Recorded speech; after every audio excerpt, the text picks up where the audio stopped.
Chapter के start में हम डॉक्टर को देखते हैं जो कि न्यान के सामने डॉक्यूमेंट को करते हुए बोलता है कि इन्हें चेक करो।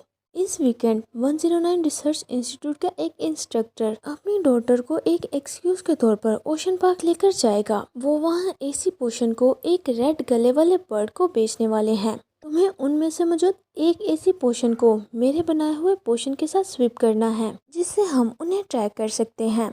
न्यान उस डॉक्यूमेंट को ले लेता है और पूछता है क्या मेरा पार्टनर भी मेरे साथ जाएगा, जिस पर डॉक्टर रिप्लाई करता है नहीं, तुम्हें किसी भी पार्टनर की कोई ज़रूरत नहीं है, तुम्हारा पार्टनर रिम्बर होगा। जब तुम लोग इस मिशन पर जाओगे तो साथ ही तुम लोग एक डेट पर भी जा सकते हो। ओशन पार्क काफ़ी रोमांटिक जगह है। फिर न्यान बोलता है ये अच्छा आइडिया है, मगर वो अपने आर्म्स को फोल्ड करके बोलता है क्या तुम ये चाहते हो कि मैं अपनी फिश को ओशन पार्क लेकर जाऊं? तुम्हें क्या लगता है कि उसने इससे पहले सी नहीं देखा? इस पर डॉक्टर बोलता है एट लीस्ट वहाँ तुम दोनों एक साथ अकेले रहोगे। सीक्रेट सोसाइटी में तुम दोनों को डेट करने के लिए टाइम कैसे मिल सकता है? वो ये बताना चाह रहा था कि मैं तुम दोनों को अकेले वहाँ भेजकर एक फेवर कर रहा हूँ। इस पर न्यान नोटी में बोलता है एट लीस्ट मेरे पास एक ओमेगा तो है, तुम्हारे पास तो वो भी नहीं है। जिस पर डॉक्टर अपने आर्म्स को फोल्ड करके बोलता है तुम्हें ये सब कुछ इतना ऊंचा बोलने की कोई ज़रूरत नहीं। जिस पर न्यान अब बोलने लगता है कि तुम जो काम करते हो उसमें इंसान जल्द ही टकला हो जाता है। अभी तो तुम 25 ईयर्स के भी नहीं हुए, इसलिए जल्दी से कोई ओमेगा ढूंढ लो जो तुम्हारी हरकतों की वजह से तुम पर गुस्सा ना करे। तुम सारा दिन लैब में लटके रहते हो, फैमिली में तुम्हारी कोई भी वैल्यू नहीं है, तुम्हें कुकिंग करनी भी नहीं आती और ना ही तुम घर के काम कर सकते हो, और इसके अलावा तुम काफ़ी ज़्यादा पिकी भी हो। तो ओमेगा तुम ढूंढो वो आउटस्टैंडिंग होना चाहिए। कि ये सारी बातें तो डॉक्टर को एक तीर की तरह लग रही थी। जिस पर वो न्यान से बोलता है लास्ट टाइम मैंने जो तुम्हें मशवरा दिया था तुम्हें मुझे उसकी फीस पे करनी होगी, तुम्हारे टोटल हो गए 132 येन एंड 50 सेंट। इसकी ये बात सुनकर न्यान जल्दी से वहाँ से भागने लगता है और फिर थोड़ा चौंक कर रुकता है और पूछता है क्या रिम्बर सच में एक अल्फा नहीं बनने वाला ना? जिस पर डॉक्टर बोलता है डोंट वरी ऐसा नहीं होने वाला। जिसे सुनकर न्यान ठीक है बोलकर जल्दी से वहाँ से चला जाता है। इतने में डॉक्टर दोबारा से बोलता है मगर तुम्हारे काफ़ी ज़्यादा कॉम्पिटिटर्स होने वाले हैं, मतलब कि बहुत से अल्फा मरमैन हमारे मरमैन को पाने का ट्राई करेंगे। मगर न्यान ने तो ये बात सुनी ही नहीं थी, वो बस यही सुनकर भाग गया था कि हमारा मरमैन अल्फा नहीं बनेगा। फिर हम एक वीक बाद का सीन देखते हैं। यहाँ पर न्यान सूटकेस को देखते हुए सोच रहा था एक्चुअली क्वेश्चन ये है कि हम इतने बड़े बैग को एक्वेरियम में नहीं ले जा सकते, मुझे इसे ले जाने का कोई ना कोई रास्ता तो ढूंढना ही होगा। ये बोलकर न्यान कुछ सोचने लगता है।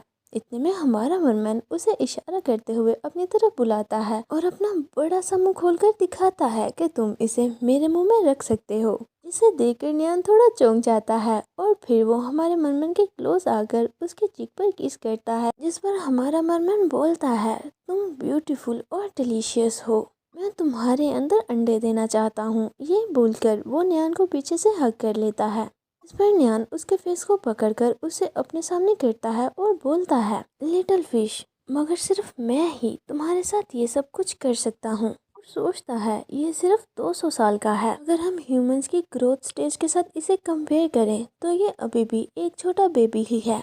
ये सोचते हुए वो प्यार से हमारे मरमन को बेबी बोलता है। इस वजह से उसके मन में कुछ आया था और वो बोलता है मेरे पास एक सोल्यूशन है। फिर हम थोड़ी देर बाद का सीन देखते हैं जहाँ पर न्यान ने हमारे मनमन को एक बेबी ट्रॉली में रख दिया था, बिल्कुल एक छोटे बेबी की तरह। हमारा मनमन भी इस ट्रॉली में काफ़ी क्यूट लग रहा था, मगर उसकी टेल बाहर थी। न्यान के ये सब कुछ करने की वजह से वो तो कुछ भी समझ नहीं पाता कि ये क्या कर रहा है, वो बस कंफ्यूज होकर उसमें लेटा हुआ था। उसने बिल्कुल हमारे मरमन को एक छोटे बेबी की तरह रेडी भी कर दिया था और स्माइल करते हुए बोलता है शायद अब मैं तुम्हें एक्वेरियम ले जा सकता हूँ। गाइस ये कपल कितना ज़्यादा क्यूट है ना। अगर आपको भी ऐसा ही लगता है तो जल्दी जल्दी से इनके लिए कमेंट में एक हार्ट सेंड करें। देखते हैं कि कितने लोगों को ये कपल अच्छा लग रहा है। चलिए दोबारा से स्टोरी पर वापस आते हैं। न्यान बड़ी से स्माइल करते हुए हमारे मरमन की टेल को एडजस्ट करने लगता है और बोलता है मैं एक डैडी का रोल प्ले करूँगा और तुम एक बेबी जिसे कि मैं पार्क लेकर जाऊँगा। और इतना हैंडसम बेबी शायद आपने पहली दफ़ा देखा होगा। हमारे मरमन को अच्छी तरह से सेट करने के बाद न्यान उसे देखते हुए कुछ सोचने लगता है क्योंकि हमारे मरमन की टेल इतनी बड़ी थी जो कि उसमें बिल्कुल भी नहीं आने वाली थी। हमारा मरमन एक बेबी थोड़ी था, न्यान को वो बेबी लगता है मगर ये तो नहीं कि वो सच में एक बेबी है। तो सोचते हुए न्यान आगे बढ़ता है और हमारे मरमन की टेल पर एक कपड़े को बांध देता है और बोलता है अब ये बिल्कुल परफेक्ट है। ये कर ही रहा था कि हमारा मरमन हिलता है और वो छोटा सा झूला बिल्कुल टूट जाता है। उसके टायर्स और उसकी दूसरी चीजें पूरे रूम में बिखर चुकी थी। उनमें से एक टायर हमारा मरमन पकड़कर खाने लगता है। अपने प्लान को इस तरह से खराब होते देखकर न्यान बेचारा तो सदमे में चला गया था और वो अपने सर पर हाथ रखकर बोलता है ऑलराइट, अब मैं समझ गया। इसके बाद हम आफ्टरनून का सीन देखते हैं जहाँ पर न्यान ने हमारे मरमन को अब व्हीलचेयर के ऊपर बिठाया हुआ था। गाइस देखें, इसमें तो इन दोनों का लुक बिल्कुल ही चेंज लग रहा है और सच में ये दोनों काफ़ी ज़्यादा हैंडसम भी लग रहे हैं। जब न्यान टिकट बाय करने के लिए जाता है तो बताता है कि मैं एक नर्स हूँ क्योंकि ऑर्फनेज में से डिसेबल ओमेगा को फिश दिखाने के लिए लेकर आया है। इसे फिश काफ़ी ज़्यादा अच्छी लगती हैं। इस पर वो पर्सन स्माइल करते हुए उन्हें टिकट्स दे देता है मगर हमारे मरमन को तो उसके इस तरह से टिकट पकड़ाने की वजह से वो रूड लगा था और वो अपने आर्म्स को फोल्ड करके बोलता है ह्यूमंस काफ़ी ज़्यादा रूड होते हैं, उसे अपने दोनों हाथों से टिकट को देना चाहिए था। मगर वो सब कुछ अपनी मरमन लैंग्वेज में बोलता है जिसे न्यान तो समझ आता है मगर वो पर्सन नहीं। इसकी ये बात सुनकर न्यान थोड़ा चौंक जाता है। उस पर्सन को मरमन की कोई भी बात समझ नहीं लगी थी जिस पर वो बोलता है मुझे माफ़ करना, क्या आप इंग्लिश बोल सकते हैं? पर न्यान वहाँ से जाते हुए बोलता है इट्स ओके, ये एक डिफरेंट लैंग्वेज बोलता है, तुम ये नहीं समझ सकते। और इसके बाद वो दोनों अंदर चले जाते हैं। न्यान अपने एयरफोन को एक्टिवेट करते हुए बोलता है ब्रदर हान, मैं अंदर आ चुका हूँ। जिस पर दूसरी तरफ से हान बोलता है हाँ मैं तुम्हें सुन पा रहा हूँ और बताता है कि इस पर्सन का ओमेगा काफ़ी साल पहले एक कार एक्सीडेंट में मर चुका है और इसका बेटा भी डिसेबल है। अगर चेन युआन अपने बेटे के साथ पा को विजिट करने आएगा तो वो डेफिनेटली वही रास्ता लेगा जहाँ पर लोग कम होंगे। हमारा नेक्स्ट स्टेप ये होगा कि चेन युआन के उनसे डील करने से पहले हमें रेड थॉट वाले मेंबर्स को ढूंढना है। रेड थॉट के हर मेंबर पर एक फ्लाइंग बर्ड का टैटू बना हुआ है जिसका गला रेड होगा, जिससे हम उन्हें आसानी से आइडेंटिफाई कर सकते हैं मगर उन्हें ब्लॉक्ड करना भी इजी है, इसीलिए केयरफुल रहना। जिस पर न्यान हमारे मरमन से बोलता है मुझे ये लगता है कि रेड थॉट वाले मेंबर्स काफ़ी ज़्यादा होशियार हैं, चलो सबसे पहले अंदर जाकर लोगों के दरमियान घुलने मिलने का ट्राई करते हैं ताकि हम सस्पिशियस ना लगें। जिस पर हमारा मरमन जल्दी से अपने फेस को कैप में कवर करके खुद को मिशन के लिए रेडी कर लेता है और फिर वो वहाँ घूमते हुए फिशेस को देख रहे थे। न्यान बोलता है तुम्हें अच्छे से रहना है और मेरी बात सुननी है, तुम्हें वही करना है जो मैं बोलूँ और आगे पीछे मत भागना। में एक लेडी उसके पास आकर बताती है यहाँ पर 2 मरमन और एक शार्क हैं जिनका शो होने वाला है, तुम्हें सबसे पहले शो की डिटेल पता कर लेनी चाहिए। इस पर न्यान उसे ओके और थैंक्स बोलता है और फिर कुछ पूछने के लिए हमारे मरमन की तरफ देखता है मगर हम देखते हैं कि वहाँ पर हमारा मरमन तो था ही नहीं।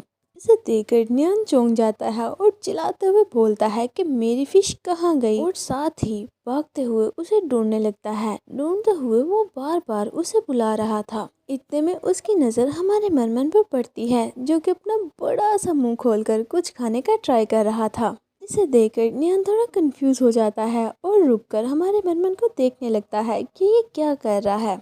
हमारे मरमन ने वहाँ कुछ देख लिया था जिसे देखकर वो काफ़ी ज़्यादा एक्साइटेड हो गया था और उसके मुंह से पानी आ रहा था और अपनी चमकती आंखों से उसे खाने का वेट कर रहा था। शायद वो उसकी फेवरेट चीज़ थी।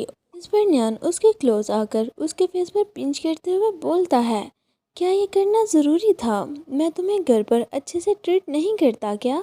इस पर हमारा मरमन एक शेल की तरफ पॉइंट करके बोलता है कि मुझे ये 2 चाहिए। पूछता है यहाँ से हम कुछ भी खरीद सकते हैं ना? जिस पर न्यान बोलता है नहीं, हम ये नहीं खा सकते। अगर हमारा मरमन तो अभी भी उसे यही इशारा कर रहा था कि मुझे ये 2 चाहिए। इस पर न्यान बड़ी सी स्माइल करते हुए उसके सर पर हाथ रखकर बोलता है जब हम घर वापस जाएंगे तो मैं तुम्हारे लिए 2 कैटी स्कैलोप्स बाय करूँगा। इसके लिए हमें बस कुछ मिलियंस चाहिए होंगे। इस पर हमारा मरमन क्यूट वे से उसे बोलता है नहीं, ऐसा नहीं हो सकता। क्या सच में तुमने इससे पहले ये नहीं खाए? जिस पर न्यान बोलता है, नहीं, इससे कोई फर्क नहीं पड़ता कि तुम कितने ज्यादा रिच हो, अगर तुम एक्वेरियम के ये सेलफिश नहीं खा सकते। और फिर उसके फेस को पकड़ते हुए बोलता है, ये तो कुछ भी नहीं है, मैं तुम्हें घर लेकर जाऊंगा, वहाँ तुम हर रोज ऐसे कई खा सकते हो। जिसकी ये बात सुनकर न्यान काफी गौर से उसकी तरफ देखने लगा था और सोचता है, मैं नहीं जानता क्यों, मगर मैं काफ़ी ज़्यादा खुश हूँ जब मैंने ये सुना कि उसने कहा वो मुझे घर लेकर जाएगा। शायद ये इस वर्ड की वजह से है जो कि है होम। जब भी मैं ये वर्ड सुनता हूँ मुझे ये लगता है कि ये मुझसे काफ़ी ज़्यादा दूर है। ये सब सोचते हुए वो काफ़ी प्यार से हमारे मरमन के पास बैठकर उसकी गोद में सर रख लेता है, जिसके ऐसा करने पर हमारा मरमन थोड़ा कंफ्यूज हो जाता है और उसकी तरफ देखते हुए अपनी लैंग्वेज में उसे कुछ बोलता है, मगर न्यान को वो समझ नहीं लगती। जिस पर हमारा मरमन अपनी मरमन वॉइस में कुछ बोलता है, जिसकी वजह से वेव्स प्रोड्यूस होने लगती हैं और जितनी भी फिश उस वेव के कांटेक्ट में आती हैं वो सारी की सारी उन दोनों के क्लोज आ रही थी। और ये सीन देखने में काफी ज्यादा ब्यूटीफुल था, जिस सीन को देखकर न्यान को काफी ज्यादा अच्छा लगता है। हमारा मरमैन उन फिशेस को कंट्रोल करते हुए पानी में एक बड़ा सा हार्ट बना देता है। गाइस देखे तो न्यान कितने प्यार से उस हार्ट को देख रहा है। पहले वो हार्ट की तरफ देखता है और फिर काफ़ी प्यार से वो हमारे मरमन की तरफ देखता है और स्माइल करने लगता है।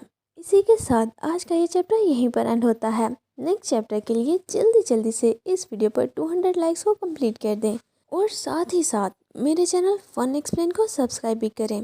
तो चलिए मिलते हैं आपसे नेक्स्ट वीडियो में, तब तक के लिए take care and bye bye.